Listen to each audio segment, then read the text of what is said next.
देखो यहाँ तक तो हम देख चुके थे कि बैक्टीरिया ज्यादा उस रीजन में इकट्ठे हुए थे जहां पे O2 ज्यादा इवॉल्व हुई थी, है ना। और O2 ज्यादा कौन सी लाइट के इन्फ्लुएंस में इवॉल्व हुई थी? ब्लू और रेड लाइट के उसमें। अब a first action spectrum of photosynthesis was दस डिस्क्राइब्ड। यहाँ से हमें मिला फर्स्ट एक्शन स्पेक्ट्रम। क्या मिला? पहला एक्शन स्पेक्ट्रम मिला, वो हम बाद में पढ़ेंगे, ठीक है। ये जो दो लाइन है ये बाद में समझ आएंगी, हमें ग्राफ दिया हुआ है एनसीईआरटी ने। इट रिजेंबल्स रफली the absorption spectra of chlorophyll a and b. और ये जो एक्शन स्पेक्ट्रम हमें मिला था ये क्लोरोफिल ए और बी के अब्जॉर्प्शन स्पेक्ट्रा से मिल रहा था। एक्शन स्पेक्ट्रा और अब्जॉर्प्शन स्पेक्ट्रा दोनों यहाँ पे आएंगे, ठीक है। तो ये दोनों लाइंस को होल्ड पे रखो अभी। उसके बाद है, देखो, by the middle of the 19th century the key features of plant photosynthesis were known, namely that plants could use light energy to make carbohydrates from CO2 and water। अब 19th century के middle तक हमें पता चल गया था कि plant photosynthesis के की फीचर्स क्या क्या हैं। पहला कि प्लांट फोटोसिंथेसिस में प्लांट्स यूज करेंगे लाइट एनर्जी। क्या यूज करेंगे? Light energy. और लाइट एनर्जी यूज करके वो कार्बोहाइड्रेट बनाते हैं। क्या बनाते हैं? Carbohydrate with the help of water and CO2। किसकी हेल्प से बनाएंगे? वाटर और CO2 की हेल्प से। The empirical equation representing the total process of photosynthesis for oxygen evolving organisms was then understood. अब ये जो रिएक्शन दिखाई है ना, बहुत इंपॉर्टेंट बात है कि ये रिएक्शन तो फोटोसिंथेसिस उसकी है, किसकी? फोटोसिंथेसिस के, लेकिन किसके लिए? ऑक्सीजन इवॉल्विंग ऑर्गेनिजम्स के लिए। मतलब ऐसे ऑर्गेनिज्म जो इवॉल्व करेंगे ऑक्सीजन, उनके लिए ये। देखो फोटोसिंथेसिस में क्या क्या है? दो सबस्ट्रेट, CO2 और वाटर। अब CO2 और वाटर किसकी प्रेजेंस में? लाइट की प्रेजेंस में बनाएंगे कार्बोहाइड्रेट। कार्बोहाइड्रेट का जो ओल्ड फॉर्मूला होता था वो क्या होता था? CnH2nOn। अब कार्बन कितने हैं? एक। ऑक्सीजन भी कितनी है?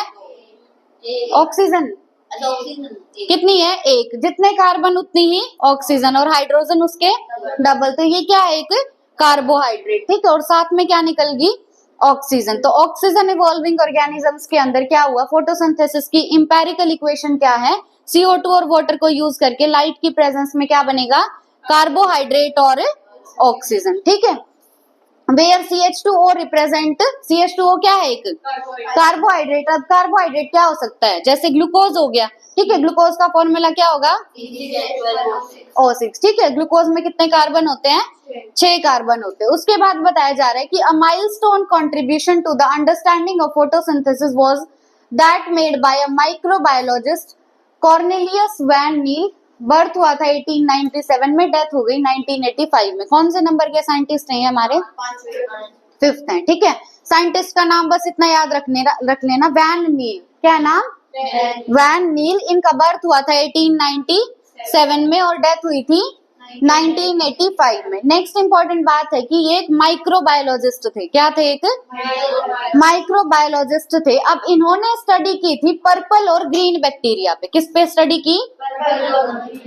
पर्पल बैक्टीरिया और ग्रीन बैक्टीरिया पे। और इन्होंने बताया कि फोटोसिंथेसिस जो है वो लाइट डिपेंडेंट रिएक्शन है। फोटोसिंथेसिस क्या है? Light dependent. नाम में ही आ रहा है फोटो। फोटो का मतलब क्या होता है? लाइट, ठीक है।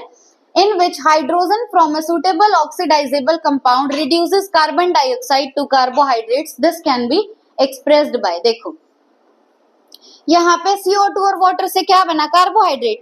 अब कार्बोहाइड्रेट में क्या है? एक ऑक्सीजन है ना। अब हमें क्या पता कि ये ऑक्सीजन कार्बन डाइऑक्साइड से आई है या वाटर से?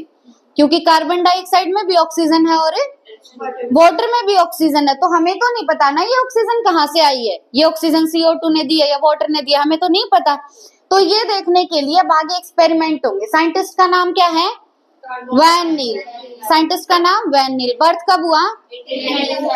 1897 में। डेथ कब हुई? 1985। बाय प्रोफेशन क्या थे? माइक्रो बायोलॉजिस्ट थे। कौन से बैक्टीरिया पे काम किया?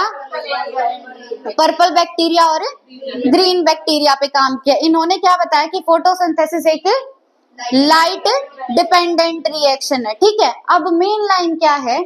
फोटोसिंथेसिस में क्या होगा? Hydrogen from a suitable oxidizable compound reduces carbon dioxide to carbohydrates. इसका मतलब क्या है, जैसे मान लो ये H2A है हमारे पास, ठीक है, H2A से अगर मैं हाइड्रोजन निकाल लूंगी तो इसका क्या हो गया,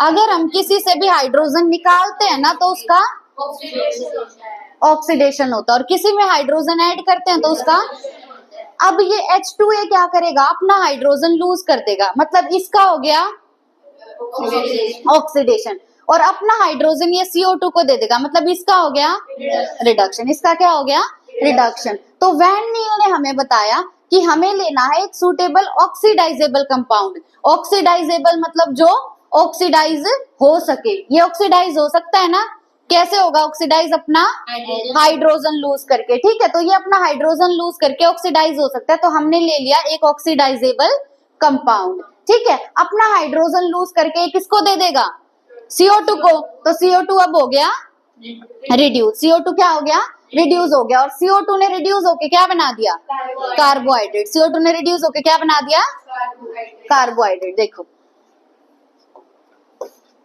वैन नील ने कहा कि हमें एक कंपाउंड लेना है, ठीक है। देखो वैन नील ने क्या किया था, ग्रीन प्लांट्स के अंदर और जो ग्रीन नहीं है उनके अंदर फोटोसिंथेसिस क्या होता है, कैसे होता है वो बताया था। अब ग्रीन प्लांट्स जो है वो रिलीज करते हैं ऑक्सीजन, क्या रिलीज करेंगे, ऑक्सीजन, पर जो ग्रीन प्लांट्स नहीं है वो ऑक्सीजन रिलीज नहीं करेंगे। तो हमें देखना है ये ऑक्सीजन आई कहाँ से, वाटर से आई या CO2 से आई।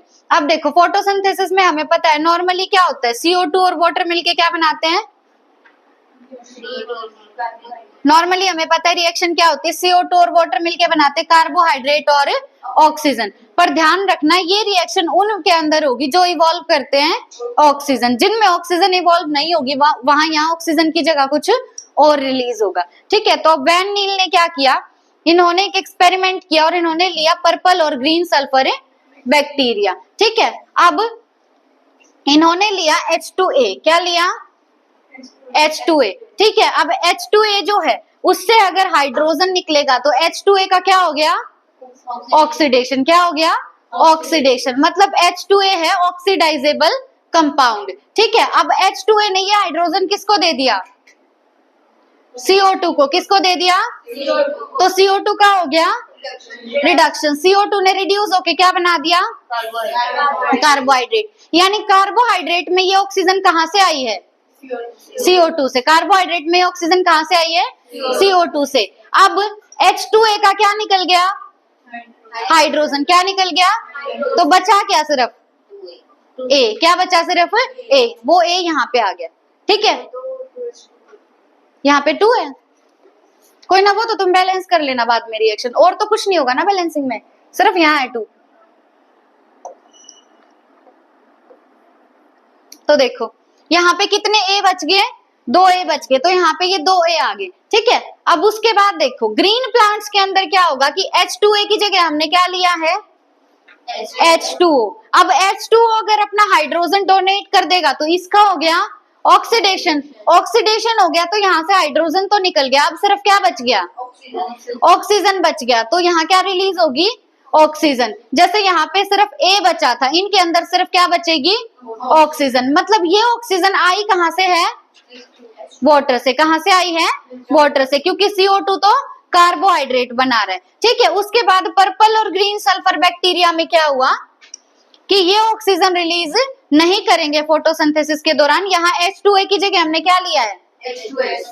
अब ये अपना हाइड्रोजन डोनेट कर देगा तो सिर्फ क्या बचेगा, सल्फर बचेगा, यानी यहाँ पे ऑक्सीजन की जगह क्या रिलीज होगा, सल्फर या, मतलब जो वहां 2A रिलीज हो रहे थे उस 2A की जगह यहाँ क्या आ रहा है, सल्फर या सल्फेट आ रहा है, ठीक है। अगर CO2 से ऑक्सीजन आता होता तो यहाँ सल्फर या सल्फेट नहीं मिलता, हमें क्या मिलती, ऑक्सीजन, A की जगह हमें क्या मिलती, ऑक्सीजन मिलती। तो इससे प्रूव हो गया कि ऑक्सीजन CO2 से नहीं आ रही, ऑक्सीजन कहाँ से आ रही है, वाटर से, है ना, क्योंकि CO2 तो ग्रीन प्लांट्स में भी प्रेजेंट है और इन बैक्टीरिया में भी प्रेजेंट है, CO2 तो दोनों में है, फिर भी सिर्फ ग्रीन प्लांट्स में O2 निकलती है, इनके अंदर O2 नहीं निकलती। तो इससे प्रूव हो गया कि O2 CO2 से नहीं आ रही, कहां से आ रही है, वाटर से, ठीक है। जब वाटर था तो ऑक्सीजन निकली, जब वाटर नहीं था तो ऑक्सीजन नहीं निकली। अब आया समझ। कर दो बस इसको मैं। Later proved by using radio isotopic techniques. अब ये जो है बाद में प्रूव किया गया था रेडियो आइसोटॉपिक टेक्निक से। रेडियो आइसोटॉप सुने हैं तुमने? जैसे कार्बन है, कार्बन का नॉर्मल जो मास है वो कितना है? 12। नॉर्मल कितना है? 12। लेकिन अगर मैं कहूँ कार्बन का 14 भी होता है, 14 भी होता है, तो वो हो गया उसका आइसोटोप। क्या हो गया उसका? आइसोटोप हो गया। ठीक है, तो अलग अलग जो एलिमेंट है उनका नॉर्मल के अलावा अगर कोई मास निकल रहा है तो वो क्या है? रेडियो आइसोटोप है उनका। क्या है वो? रेडियो आइसोटोप है। रेडियो आइसोटोप वो होते हैं जो रेडियो एक्टिव इन नेचर होंगे। ठीक है, अब ये तुम फिजिक्स में पढ़ोगे 12th में। हम क्या करेंगे? लेबल कर देंगे रेडियो एक्टिव एलिमेंट से और उसकी हेल्प से हमें पता चलेगा कि ऑक्सीजन कहाँ से आ रही है। अब यहाँ ना एक बार इसको फिर से देखो, अगर यहाँ पे H2O है तो यहाँ पे क्या इवॉल्व होगी? ऑक्सीजन। अगर यहाँ पे H2S है तो क्या इवॉल्व होगा? सल्फर। तो ये हमें ये बताने की कोशिश कर रहा है कि यहाँ जो ऑक्सीजन आ रही है ना, वो ऑक्सीजन कहाँ से आ रही है? H2O से। वो ऑक्सीजन कहाँ से आ रही है? H2O से। वो ऑक्सीजन CO2 से नहीं आ रही। ठीक है, इस ऑक्सीजन की बात हो रही है। ठीक है, मैंने तुम्हें शायद ये ऑक्सीजन बता दिया पहले। यहाँ बात कौन सी ऑक्सीजन की हो रही है? जो ये रिलीज हो रही है। ठीक है, तो ये ऑक्सीजन कहाँ से आ रही है? वाटर से, CO2 से नहीं आ रही। ठीक है, अब देखो, the correct equation that would represent the overall process of photosynthesis is therefore. जो पूरी इक्वेशन है हमारी फोटोसिंथेसिस की वो क्या होगी? CO2 कितने लिए हमने? 6। वाटर कितने लिए? 12। बनेगा क्या? C6H12O6। ग्लूकोज बन गया हमारा। साथ में 6 वाटर मॉलिक्यूल निकलेंगे और 6 ऑक्सीजन। ठीक है, where C6H12O6 represent glucose. The O2 release कहाँ से आई है? ये जो O2 है कहाँ से आई है? वाटर से, CO2 से नहीं आई। ठीक है, this was proved by using radio isotope technique. ठीक है, हमें नहीं पढ़नी यहाँ पे रेडियो आइसोटॉप टेक्निक, तुम 12th में पढ़ोगे तब तुम्हें रेडियो एक्टिव एलिमेंट वगैरह समझ आएंगे। ठीक है, तो इसको और आगे प्रूव किया गया कौन सी टेक्निक से? रेडियो आइसोटॉप टेक्निक से। थोड़ा सा बता देती हूँ, देखो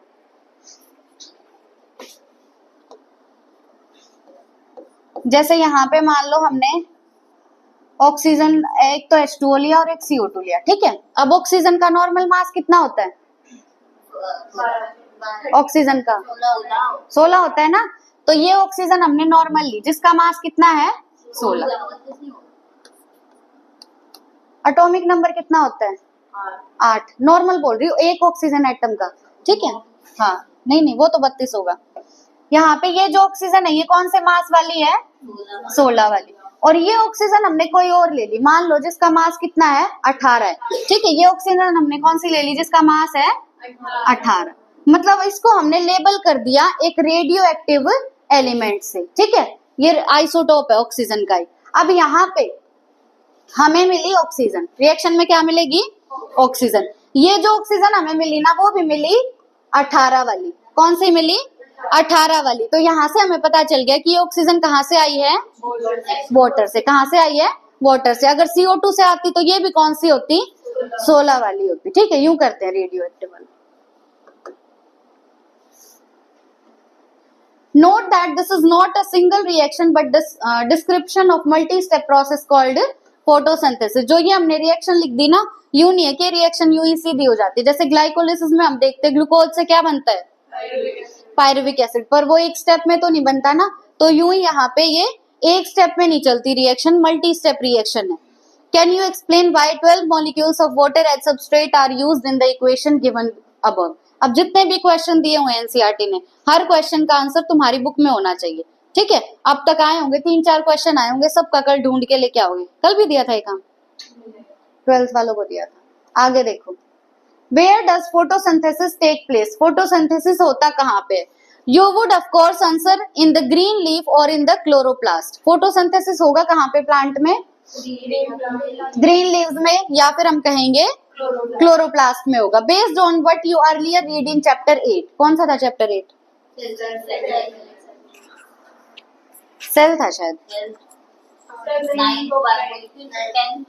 You are definitely right. Photosynthesis does take place in green leaves of plants, but it does so only in other green parts of the plant. क्या photosynthesis सिर्फ leaves में होता है?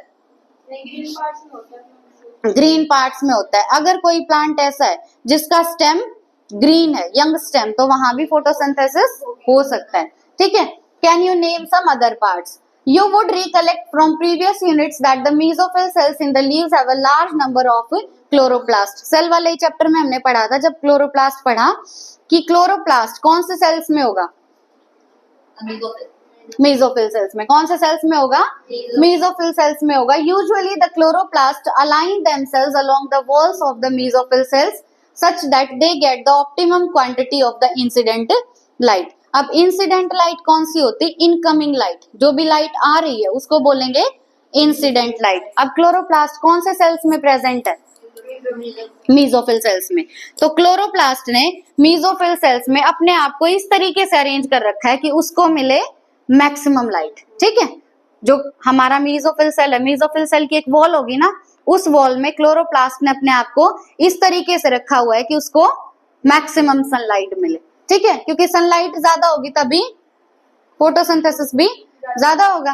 ठीक है, when do you think the chloroplast will be aligned with their flat surfaces parallel to the walls? अब बताओ, arrangement तुमने लीफ की दो टाइप से पढ़ी थी। क्यों हंसी क्यों आ रही है स्नेहा, क्या हो गया बताओ? लीफ हमने दो टाइप की पढ़ी थी ना, एक मोनोकोट लीफ और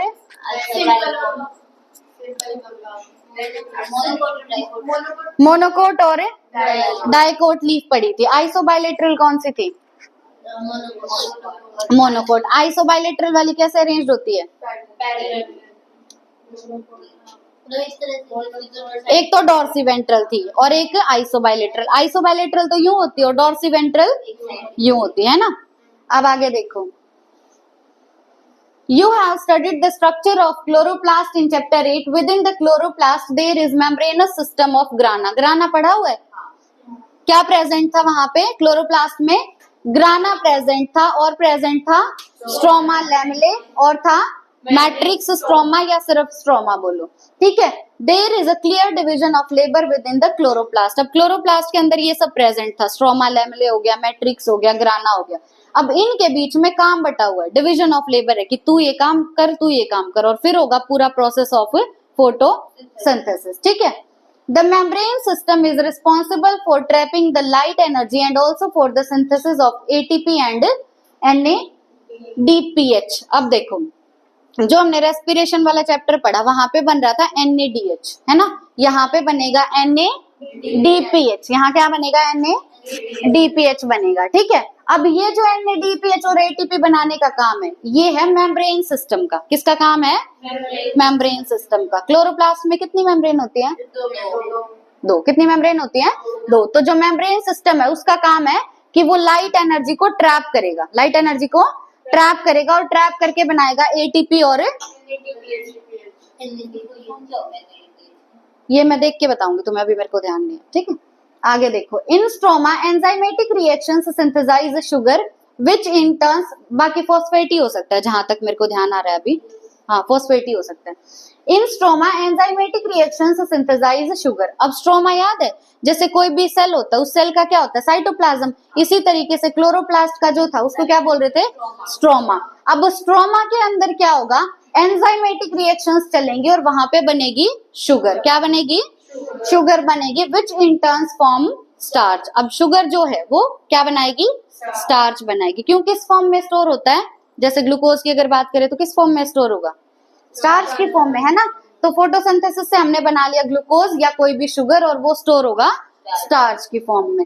ठीक है, the formal set of reaction, formal set of reaction की बात हो रही है ATP और NADPH की। ये जो है, since they are directly light driven are called light reaction, या इनको बोलेंगे फोटोकेमिकल रिएक्शन। और बाद वाली जो है वो डायरेक्टली लाइट ड्राइवन नहीं है, वो डिपेंड करेंगी ATP और NADPH पे, तो इनको बोलते हैं डार्क रिएक्शन। देखो, हम क्लोरोप्लास्ट देख रहे हैं, क्लोरोप्लास्ट में एक होगा मेम्ब्रेन सिस्टम। क्या होगा? Membrane system. अब मेम्ब्रेन सिस्टम जो है वो कराता है लाइट रिएक्शन। क्या कराएगा? लाइट रिएक्शन कराएगा।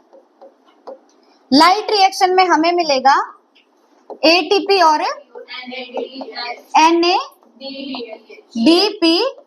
क्या मिलेगा? ATP और NADPH। ठीक है, और दूसरा होगा स्ट्रोमा। दूसरा क्या होगा क्लोरोप्लास्ट में? स्ट्रोमा। स्ट्रोमा में चलती है डार्क रिएक्शन। कौन सी रिएक्शन चलेगी? Dark reaction. और यहां बनेगा शुगर। क्या बनेगा?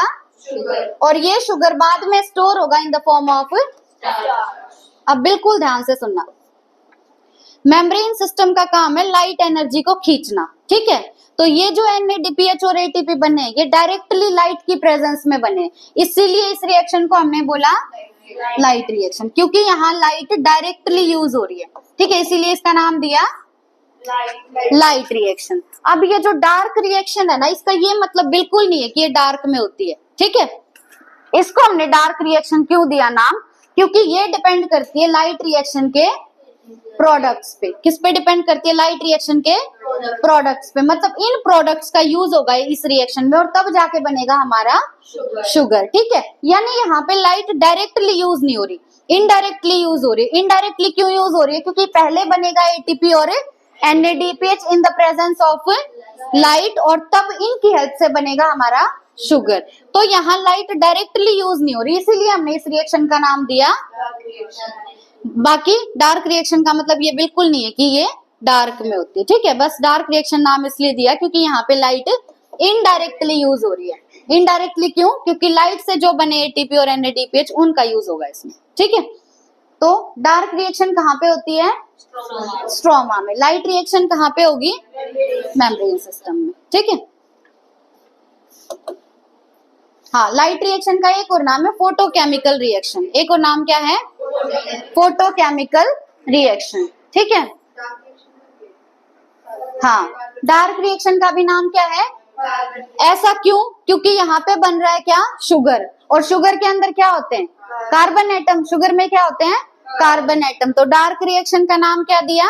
Carbon reaction. और लाइट रिएक्शन किसकी प्रेजेंस में हो रही है? लाइट की प्रेजेंस में। और केमिकल बन रहे हैं हमारे ATP और NADPH। तो लाइट रिएक्शन का नाम दिया photochemical reaction. However, this should not be construed to mean that they occur in darkness or they are not light dependent. Dark reaction का मतलब ये नहीं है कि ये डार्क में होगा या लाइट की एब्सेंस में होगा, ठीक है। अब स्ट्रक्चर देख लो क्लोरोप्लास्ट का। कितनी मेम्ब्रेन होगी? दो। एक है आउटर मेम्ब्रेन और एक है इनर मेम्ब्रेन। इसको क्या बोलेंगे? पहले ये बताओ, ये क्या है? ग्रेना। क्या है? ग्रेना। और दो ग्रेना को जो आपस में जोड़ता है वो स्ट्रोमा लैमेले, ठीक है। और ये जो बीच का सारा लाइट ग्रीन दिख रहा है तुम्हें, ये क्या है? स्ट्रोमा। यहाँ ये छोटे छोटे क्या प्रेजेंट है? राइबोसोम, ठीक है। ये ऑरेंज कलर का है हमारा स्टार्च ग्रैन्यूल। स्टार्च ग्रैन्यूल कैसे बनेगा? हाँ, स्टोर होगा इस फॉर्म में, ठीक है। और ये जो दिखाए हुए डार्क रेड या मरून कलर के, ये क्या है? लिपिड ड्रॉपलेट, ठीक है। ये वहां पे नहीं बताया हुआ था स्टार्च ग्रैन्यूल और लिपिड ड्रॉपलेट, तो यहाँ मार्क कर लेना, ठीक है। ये क्या है? Lipid droplet. तो पूछ सकता है कि क्या क्लोरोप्लास्ट में लिपिड होता है? होता है, ठीक है, लिपिड होगा। ये लिख लेते हैं।